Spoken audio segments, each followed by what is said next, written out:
María, María,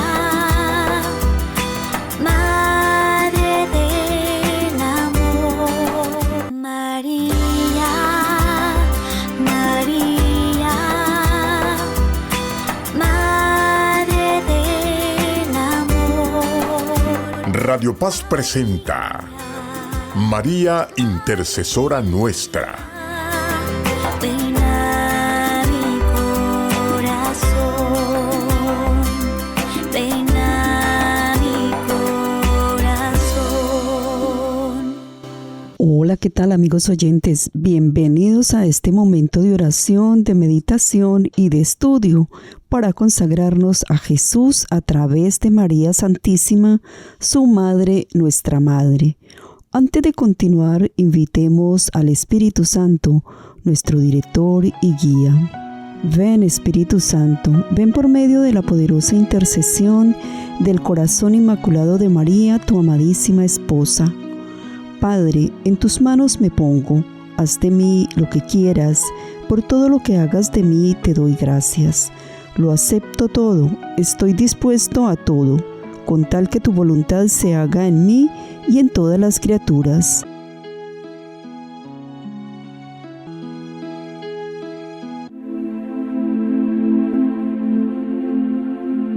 Al final, mi corazón inmaculado triunfará.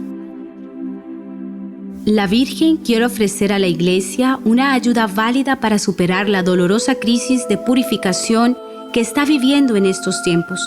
La humanidad, secularizada y seducida por el mundo, atraviesa momentos difíciles.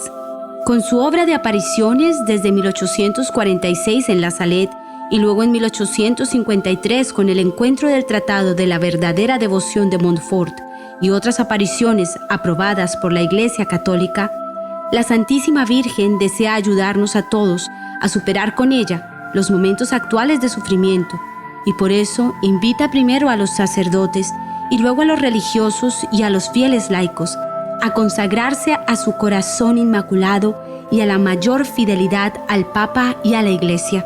No teman, hijos míos, ¿acaso no estoy yo aquí que soy su madre? Al final, mi corazón inmaculado triunfará.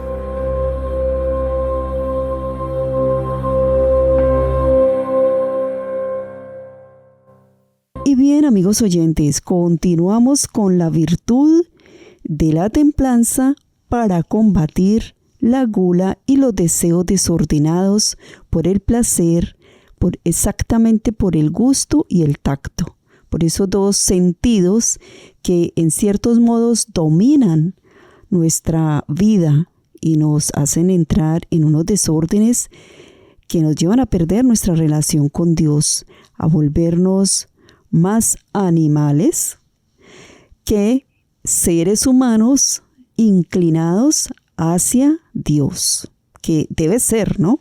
Esa es la esencia del ser humano. Sin embargo, por estos desórdenes vamos perdiendo la verdadera naturaleza del ser humano. Sí, somos animales, pero animales racionales, con intelecto, con memoria, con voluntad, con espíritu, cosa muy distinta a los otros animales. Y en este momento de la historia de la humanidad hay que hacer mucho énfasis en esto. Incluso nosotros mismos repetirnos esto. Nosotros no somos animales sin razón, como lo es el perrito, el gato, cualquier animal. Nosotros tenemos intelecto, tenemos espíritu. En nuestros comportamientos debemos ser con tendencia hacia lo alto, hacia Dios, no hacia lo inferior, que nuestra naturaleza humana, caída por el pecado de Adán y Eva, se ve sumergida en esta concupiscencia de la carne. Pero una vez que entendemos esto, debemos hacer un camino que nos conduzca hacia nuestro Señor. Debemos buscar volver al camino recto, irnos apartando del espíritu del mundo, el cual conocemos fácilmente. Ya no tenemos que hacer No hacemos tanto énfasis en el espíritu del mundo, sino más en el conocimiento de sí mismos, porque una vez que yo me conozco a mí misma, conozco mis debilidades y mis fortalezas, puedo identificar qué no es el espíritu de Dios, qué es lo que es del mundo y qué es lo que no es de Dios. Y así me voy encaminando. Para todo esto nos hemos ayudado, no solamente el libro de San Luis María Griñón de Montfort, para esta consagración a María, sino que nos hemos ayudado de el catecismo, de la Biblia, de el padre Antonio Rollo Marín, Teología de la Perfección Cristiana y muchos otros más. En este momento recuerdo estos porque son los que tengo aquí en la mesa de trabajo, pero nos hemos ido ayudando durante estos 6 años en este trabajo que ha sido arduo, porque ser consagrados a María no es solamente colgarnos una medallita e ir a la ceremonia de consagración. Es un estilo de vida, es una renuncia al mundo, es un estar en el mundo sin pertenecer al mundo, es un dar lugar a que se realice lo que Cristo le decía al Padre y le sigue diciendo, porque Cristo sigue orando por nosotros. Padre, no te pido que los apartes del mundo, sino que los cuides, que los protejas. Bueno, nosotros hemos hecho conciencia de este llamado a través de la consagración a María, porque María no pide otra cosa más que los deseos e intenciones del corazón de su Hijo. María tiene las mismas intenciones y deseos de la Santísima Trinidad. Ella sigue siendo la esclava y servidora de la Santísima Trinidad. Es hija del Padre, es madre del Hijo, Dios, Cristo, y es esposa del Espíritu Santo, tercera persona en la Trinidad. Bueno, haciendo todo este resumen, reconociendo que nosotros hemos caído en el pecado de la gula, que fue el primer pecado capital que vimos, y este nos condujo a pedir la virtud de la templanza, porque nos queda grande el pecado capital. Y son muchas las razones por las cuales se llama capital, pero la principal, porque mata la relación del alma con Dios. La conduce hacia una relación contraria al Espíritu de Jesucristo. Para eso necesitamos la virtud de la templanza y la hemos ido desglosando de la ayuda de Santo Tomás de Aquino y del padre Antonio Rollo Marín. Les decía en el espacio pasado que me quedaban pendientes algunos elementos que nos ayudan a fortalecer esta virtud. En el espacio pasado vimos la vergüenza, o sea, debe avergonzarme el pecado, la honestidad, una intención recta de querer hacer el bien, de querer conducirme hacia Dios, la abstinencia, la sobriedad, la castidad y la virginidad. Todos estos elementos fortalecen la virtud de la templanza. Hoy veremos la continencia. Es una virtud que robustece la voluntad para resistir la concupiscencia desordenada muy vehemente, es decir, cuando estoy muy inclinada a los desórdenes de la carne. Contengo ese deseo, viene de contener y reside en la voluntad. Porque es en la voluntad donde yo decido hacer tal o cual cosa. Y cuando ya entro en un camino donde quiero perfeccionar mi relación con Cristo, empiezo a distinguir que hay ciertas decisiones de mi voluntad que es libre. Dios no me obliga a decidir tal o cual cosa, me da elementos, me da herramientas para que yo fortalezca mi voluntad, me da herramientas para que mi inteligencia sea iluminada por la fe y yo pueda tomar decisiones acertadas. Entonces, cuando empiezo a fortalecer la continencia, empiezo a someter la voluntad para que entre en coherencia con mi relación con Cristo. No doy rienda suelta a mis apetitos. Sí, me gustaría, estaba acostumbrada a hacer tal o cual cosa, pero ahora me contengo. Y me contengo cuando voy muy elevada ya hacia el Señor, cuando he caminado un poquito más, y no digo elevada en el sentido de ser superior a otras personas, no, sino que, el camino hacia la santidad es como una escalera. Bueno, unos estarán en el 5º piso, yo estaré en el primero, quizás antes del primero, no sé. Pero voy avanzando. Entonces, en la medida en que yo voy avanzando, estos elementos se van volviendo ayudas extraordinarias para que yo tienda hacia arriba y no hacia abajo, para que no me domine la carne, sino el espíritu. Otro elemento que me ayuda es la mansedumbre. Es una virtud especial que tiene por objeto moderar la ira según la recta razón. La materia propia de esa virtud es la pasión de la ira, que rectifica y modera de tal forma que no se levante sino cuando sea necesario y en la medida en que lo sea. A pesar de ser una parte potencial de la templanza, reside en el apetito irascible, no en el apetito conscupiscible como la templanza.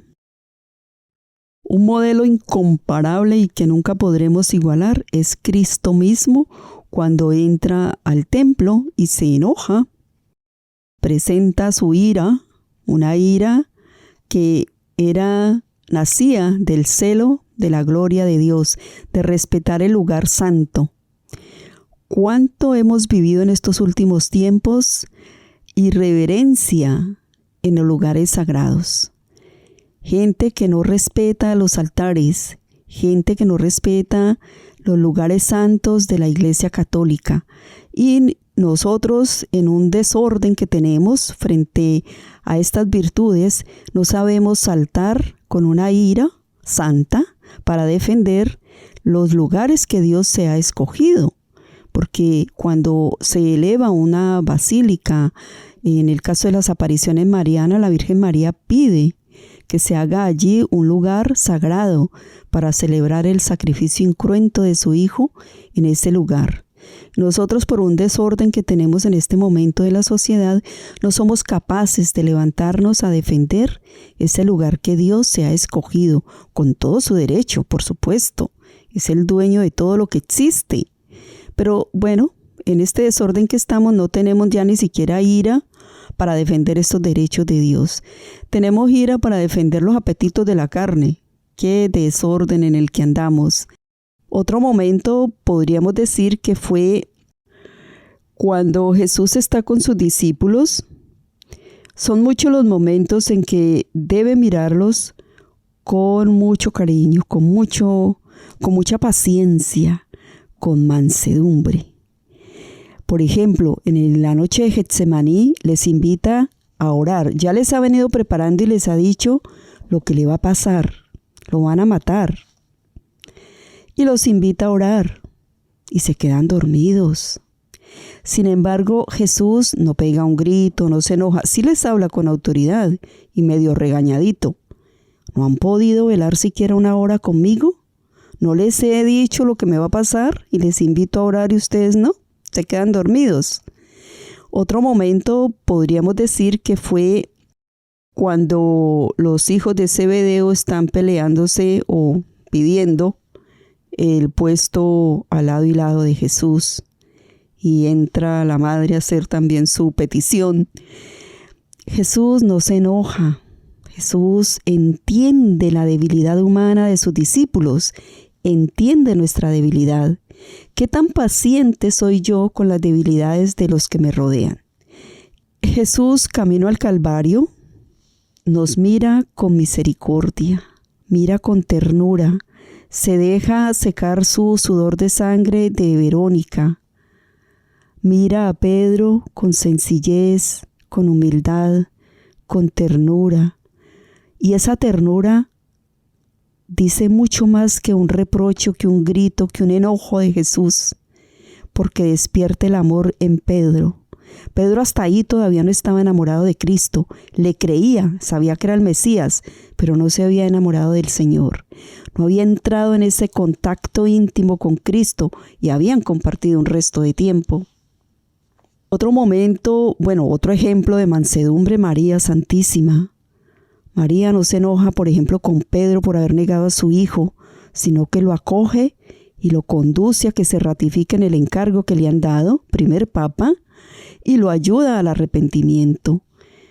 María nos recibe a nosotros al pie de la cruz, no está enojada con nosotros, sigue acompañándonos en este valle de lágrimas, pero nos acompaña como una verdadera madre. No es una madre que nos alcahuetea el pecado, sino que nos está conduciendo por este camino de santidad que nos ha quedado pesado.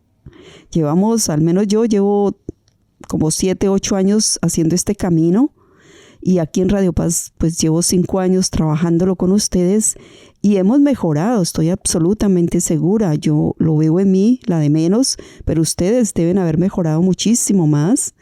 Y no ha sido fácil ir reconociendo nuestras debilidades, nuestros desaciertos, ir renunciando, pero ser mansos nos ha costado, nos cuesta muchísimo. Ser de silencio, de paciencia, de humildad, de guardar silencio aunque tengamos toda la razón para defendernos. Bueno, otro elemento necesario para la virtud de la templanza es la clemencia. Esta virtud inclina al superior a mitigar, según el recto orden de la razón, la pena o castigo debido por el culpable. Procede de cierta dulzura del alma que nos hace aborrecer todo aquello que pueda contristar al otro. Es una gracia que el Señor da a las personas que tienen poder sobre otros, por ejemplo, los padres sobre los hijos, los superiores en una orden religiosa, o el jefe en el puesto de trabajo, cualquiera que sea, tiene cierta inclinación a ser benevolente con la persona y analizar más por qué esta persona se equivocó, qué fue lo que le pasó, por qué hace esto, por qué aquello, y actúa no como regularmente le dictaría el poder que tiene sobre la persona, el encargo que tiene sobre esa persona, sino que más bien entra a conciliar y a conducirle a descubrir el error y que se corrija. O sea, no ejecuta de una el castigo que corresponde, la sanción que corresponde, sino que tiene benevolencia con la persona que ha infringido, bien sea, podríamos decir, incluso la ley, ¿no? Hay jueces que son benevolentes, tienen clemencia, justamente lo que estamos hablando, ¿no? Padres, por supuesto, deberíamos ser clementes y misericordiosos como Dios lo es con nosotros, ¿sí? No debemos ser implacables en el castigo con nadie. Debemos ser benevolentes como lo ha sido el Señor con nosotros, no alcahuetes, no permisivos, no tolerantes como se nombra ahora, sino en ese estado de verdad en la que yo estoy, soy capaz de conversar con la persona que se equivocó y descubrir junto con ella qué fue lo que le pasó, por qué actuó así, antes de tomar decisiones que le puedan sancionar. Por ejemplo, en el caso del trabajo, podría al final, si la persona no se corrige, no entra en esa conversación de ver qué fue lo que ocurrió, por qué actuó así, sino que persiste en el mal, pues ahí sí tengo que utilizar el castigo que corresponda, un memo que afecte su hoja de vida, en fin. Esa clemencia es un don que el Señor quiere regalar, pero hay que cultivarlo. Hay que ser atentos y no darle rienda suelta a lo que la ira y la crueldad en mí, por mi naturaleza caída, quisieran ejecutar. Hay gente que le dan un puesto de trabajo y se cree el dueño del escritorio y del lapicero, y con eso cree que tiene poder sobre los demás, y practica ciertos actos implacables, incluso a veces sin tener ni siquiera la autoridad, ¿no? Esto es muy delicado porque ocurre muchísimo en los puestos de trabajo, en las empresas, en los hogares, pues también. Quisiera uno que no, pero a veces las mamás o los papás ejercen una tarea implacable de poder sobre los hijos. Mucho cuidado con esto, porque va debilitando nuestra relación con Dios o nos va alejando más de lo que ya estamos quizás. Otro elemento para la virtud de la templanza es la modestia. Esta virtud deriva de la templanza que inclina al ser humano a comportarse en los movimientos internos y externos de una manera justa, de acuerdo a su estado, ingenio y fortuna. Es decir, yo tengo poder, tengo dinero, tengo un puesto que me permite hacer lo que se me venga. Pero si tengo una relación especial con Cristo, si alimento mi relación con Cristo, no doy rienda suelta a lo que el ímpetu de mi carne pide, a lo que el oficio me pide, a lo que el poder me pide, a lo que mis deseos desordenados me piden. Entonces no soy vengativa, por ejemplo, sino que espero a ver qué fue lo que pasó, analizo, reviso las circunstancias. Jamás haré uso y abuso de mi autoridad. Jamás. Por mucho poder, dinero y encargo que tenga en el puesto de trabajo. Esto también es muy delicado, porque personas practicantes de la fe, vamos a irnos sencillo, una persona líder de un grupo, se considera dueña hasta del lapicero que entra a ese grupo. Está abusando de un puesto que se le ha otorgado por confianza seguramente. No, somos servidores. En todo espacio y lugar somos servidores. Incluso en mi puesto de trabajo, aunque me paguen un salario, yo soy servidora. Estoy sirviendo a mis compañeros, estoy sirviendo al dueño de la empresa para que vaya todo bien y todos ganemos. Bueno, esto ha sido un detalle minucioso con la ayuda del Padre Antonio Rollo Marín acerca de la virtud de la templanza. Vamos a ver cuánto nos demoramos con los otros. Ha sido muy lindo para mí, la verdad que ha sido espectacular. No me había tomado la molestia de revisar esta virtud de la templanza y créanme que he aprendido un montón. Yo espero igual para ustedes y para eso es que oramos al principio de estos espacios, para que realmente seamos concienzudos en nuestra relación con Cristo. Bendiciones. Quiero abrazarme a ti, Jesús.